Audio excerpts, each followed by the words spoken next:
Robert Vadra एक भारतीय व्यवसायी है जो नेहरू गांधी परिवार की बेटी से शादी करने के बाद मीडिया की नज़रों में आए।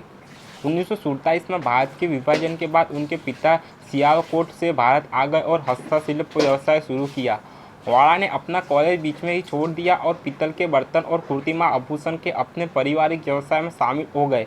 उनकी पहली मुलाकात 1985 में अपनी बहन मिशेल वाड्रा के माध्यम से प्रियंका गांधी से हुई थी। उस वक्त प्रियंका महज 13 साल की थी। राजीव गांधी की हत्या के बाद उनके कठिन दिनों में उन्होंने प्रियंका को समर्थन दिया। न केवल प्रियंका बल्कि वह राहुल गांधी के भी अच्छे दोस्त बन गए। जल्दी दोनों को प्यार हो गया और 6 साल की डेटिंग के बाद इस जोड़े ने 1997 में शादी कर ली। 1997 में उन्होंने आर्टेक्स शुरू किया। बाद में उन्होंने अतिथि और रियल एस्टेट सहित अन्य उद्योगों में विविधता ला दी। उनकी मां मोरिन वाड्रा उनकी सभी कंपनियों की निदेशक है।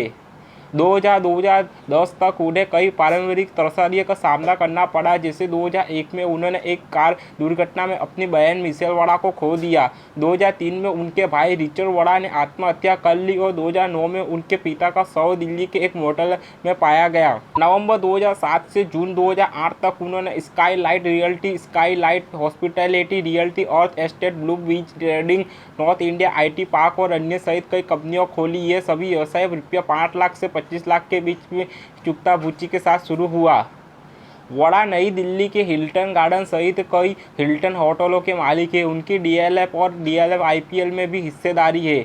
2010 में रॉबर्ट वाड्रा पर कई भारतीय राजनेताओं ने आरोप लगाया था कि वह लगभग 10 करोड़ के सीडब्ल्यूजी घोटाले से जुड़े थे, जो भारत में आयोजित किए गए थे, लेकिन इसे साबित करने में असफल रहे। 2014 में उन्हें कहा क्या आप गंभीर है के लिए काफ़ी ट्रोल किया गया था। जमीन सौदे से जुड़े सवाल पूछने पर पत्रकार की प्रतिक्रिया थी। इसके अलावा रॉबर्ट फिटनेस फ्रीकर है। राहुल गांधी के साथ उनकी बॉन्डिंग एक वजह से यह भी थी जब जिम में थका देने वाला वर्कआउट को लेकर दोनों का जुनून एक जैसा था।